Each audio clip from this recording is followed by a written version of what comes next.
Praise the lord. యేసుక్రీస్తు వారి నామంలో ప్రతి ఒక్కరికి శుభాభివందనాలు తెలియచేసుకొంచున్నాను.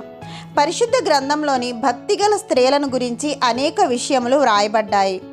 షారా, రిబ్కా, హన్నా, మరియా లాంటి అనేక మంది స్త్రీలను గురించి ఎన్నో ఆధ్యాత్మిక విషయాలు బైబిల్లో ప్రస్తావించబడ్డాయి. మత్తయి సువార్త 15వ అధ్యాయంలో ఒక కనాను స్త్రీని గురించి వ్రాయబడి ఉన్నది. ఈమె పట్టువదలని సురోఫెనికయ స్త్రీ. ఈమె ప్రార్థన గురించి, ఈమె ప్రార్థన చేసినప్పుడు యేసుక్రీస్తు వారు ఎందుకు మౌనంగా ఉన్నారు అనే విషయాల గురించి ఈ వీడియోలో క్లియర్గా తెలుసుకుందాము. మత్తయి సువార్త 15వ అధ్యాయము 21 నుంచి 28 వచనాల్లో ఈమె ప్రార్థన మనకి కనపడుతుంది. మార్కు సువార్తలో కూడా 7వ అధ్యాయంలో ఈ కనాను స్త్రీ గురించి వ్రాయబడి ఉన్నది. ఈ కనాను స్త్రీ సురోఫెనికయ వంశమందు పుట్టిన గ్రీసు దేశస్థురాలు. ఈ స్త్రీ యేసుక్రీస్తు వారి వద్దకు వచ్చి, ప్రభువా, దావీదు కుమారుడా, నన్ను కరుణింపుము, నా కుమార్తె దెయ్యము పట్టి బహు బాధపడుచున్నదని కేకలు వేసెను. అయితే ఈ కనాను స్త్రీ క్రీస్తు వారిని ప్రభువా, దావీదు కుమారుడా అని సంబోధించింది. యేసుక్రీస్తు వారి బోధలను, ఆయన అద్భుతాలను గురించి ఈమె ముందుగానే విని ఉండవచ్చు. మరి దావీదు కుమారుడని ఎలా పిలవగలిగింది? అలా పిలిచింది అంటే ఈమె ఖచ్చితంగా పాత నిబంధన గ్రంథము కూడా కొంత మట్టుకు ఈమెకు తెలుసుండాలి. ఈయనే దావీదు సంతతివాడని గ్రహించి దావీదు కుమారుడా అని పిలిచింది. వాస్తవానికి దెయ్యం పట్టింది తన కుమార్తెకు. అయితే ఈమె తన కుమార్తె పట్ల ఎంతో ఆసక్తి కలిగి తీవ్రంగా స్పందించింది.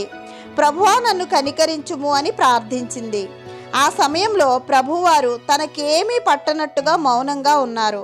ప్రారంభం నుండి ప్రభువు ఆమెకు ఒక్క మాట కూడా జవాబు ఇవ్వలేదు. అయినా సరే ఆమె ప్రాధేయపడుతూనే ఉంది. యేసుక్రీస్తు వారు ఇలా ఎందుకు చేశారు?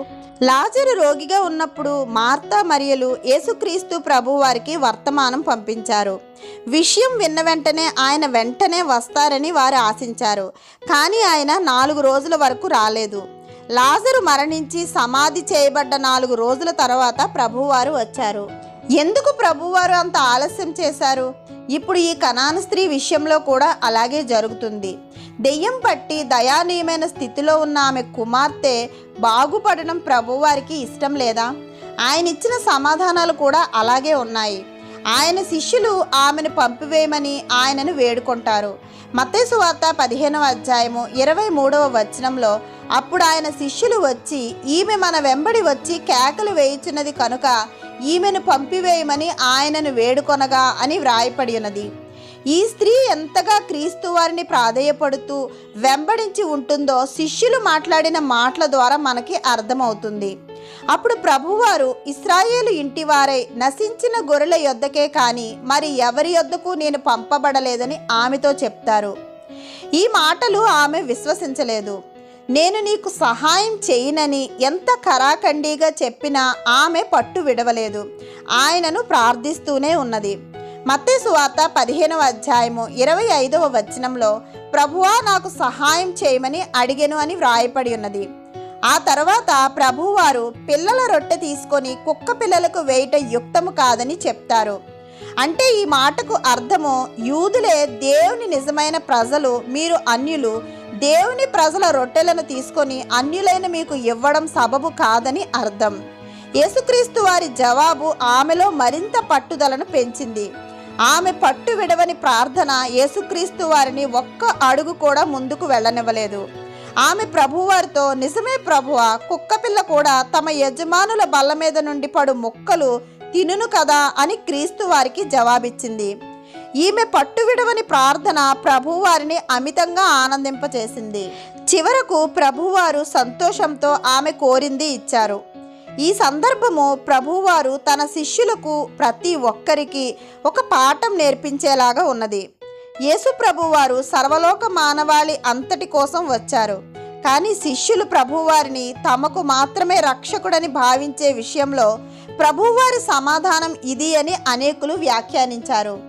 దేవుడు పక్షపాతి కాడు.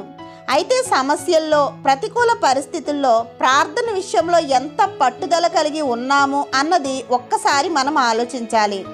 ఏ కష్టాన్నైనా, ఎంతటి నష్టాన్నైనా సరిచేసే దేవుడు మన దేవుడు. అయితే సమస్య చూసి మనం భయపడుతున్నామా? దేవుని మీద పరిపూర్ణంగా ఆధారపడుతున్నామా అన్నది మన ప్రార్థన మీద మనం కనిపెట్టడం మీద ఆధారపడి ఉంటుంది. లాజరు మరణించినప్పుడు ప్రభువారు లాజరు మరలా లేచును అని మార్తతో అన్నప్పుడు మార్త అంచెదినమున పునరుత్థానమందు లేచునని ఎరుగుదుము అని ఆమె జవాబిచ్చింది. కానీ ప్రభువారు లాజరును ఒక్క పిలుపుతో సమాధిలో నుండి లేపారు. చాలాసార్లు మనము మన జీవితంలో వెయిట్ చేయలేము. సమయం అయిపోతుంది, దేవుడు జవాబు ఇవ్వడం లేదు అని సొంత నిర్ణయాలు తీసుకొని ఇబ్బంది పడతాము. వెయిట్ చేయడం మనకి చాలా కష్టము. సౌలు రాజు సమయాలు వచ్చే వరకు ఎదురు చూడకుండా తానే సొంతంగా బలి అర్పించి దేవుని వద్ద నమ్మకాన్ని కోల్పోయాడు. దేవుడు ఒక్కోసారి ఆలస్యం చేస్తాడు, మౌనంగా ఉంటాడు. అయితే మనం పూర్తిగా ఆయనపై ఆనుకోవాలని, ఆయన్ని యథార్థంగా విశ్వసించాలని, ఆయన్ని గట్టిగా పట్టుకోవాలని, పట్టుదలతో ప్రార్థించాలని ఆయన ఆశిస్తాడు. వీటన్నిటి ద్వారా మన విశ్వాసము అధికం కావాలని ఆయన కోరతాడు. ఈ సురోఫెనికయ స్త్రీ విషయం కూడా అంతే. ఆమె పట్టుదలలో విశ్వాసం ఉన్నది. ఆమె పట్టు విడవక అడగటంలో ఒక నమ్మకం ఉన్నది. దానినే తన శిష్యులు నేర్చుకోవాలని యేసుప్రభు వారు ఆశించారు. మార్కు సువార్త 16వ అధ్యాయము 15వ వచనంలో, మీరు సర్వలోకమునకు వెళ్ళి సర్వ సృష్టికి సువార్త ప్రకటించండి అని శిష్యులు ఆజ్ఞాపించబడ్డారు. అయితే దానికి ముందు పెంతెకోస్తు దినాన తాము పరిశుద్ధాత్ముని శక్తితో నింపబడే వరకు వారు వేచి ఉండాలి.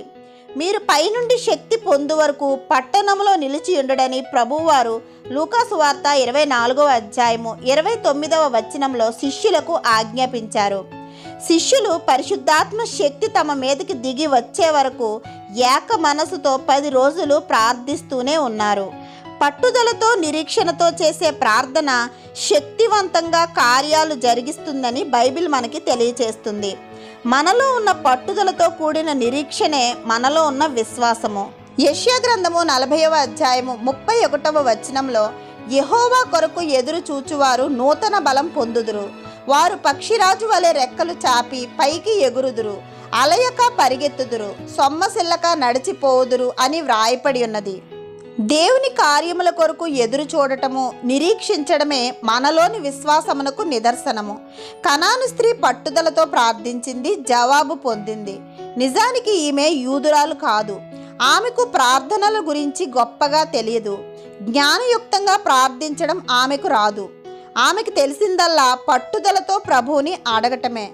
అలా అడగటాన్ని తన చుట్టూ ఉన్నవారు ఎంతమంది అణిచివేయాలని చూసినా ఆమె పట్టుదలతో ప్రభువుని వెంబడించింది. ఇలాంటి పట్టుదలే దేవుడు మనందరిలోనూ కోరుతున్నాడు. యేసుక్రీస్తు వారు ఆ కనాను స్త్రీకి అద్భుతమైన జవాబు ఇచ్చారు.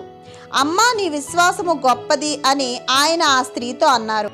ఆ గడియలోనే ఆమె కుమార్తె స్వస్థపడింది అని లేఖన భాగంలో వ్రాయపడి ఉన్నది. మరి దేవుని సన్నిధిలో మన విశ్వాసం ఎలా ఉంది? మొదలే లేక ఉందా? మధ్యలోనే ఆగిపోయిన విశ్వాసంలా ఉందా? లేదా కడ వరకు క్రీస్తుతోనే సాగిపోయే విశ్వాసంలా ఉందా? మనల్ని మనం ప్రశ్నించుకోవాలి. విశ్వసించి ప్రార్థించినప్పుడు దేవుని కార్యములు మన జీవితాల్లో అద్భుత రీతిలో మనం పొందుకోగలము. మన ప్రభువైన యేసుక్రీస్తు వారి కృప మనందరి జీవితాల్లో సమృద్ధిగా ఉండాలని ప్రార్థిస్తూ ఆమెన్. దేవుని మాటలు మీకు నచ్చితే లైక్ చేయండి, సబ్స్క్రైబ్ చేయండి. దేవుని మాటలను అనేకులకు షేర్ చేయండి. ఇంకా పరిశుద్ధ గ్రంథంలో అనేక అంశములను గురించి మనం ధ్యానించుకోవడానికి కావలసిన దేవుని కృప నడిపింపుల కొరకు మనందరము ప్రార్థిద్దాం. ఆమెన్.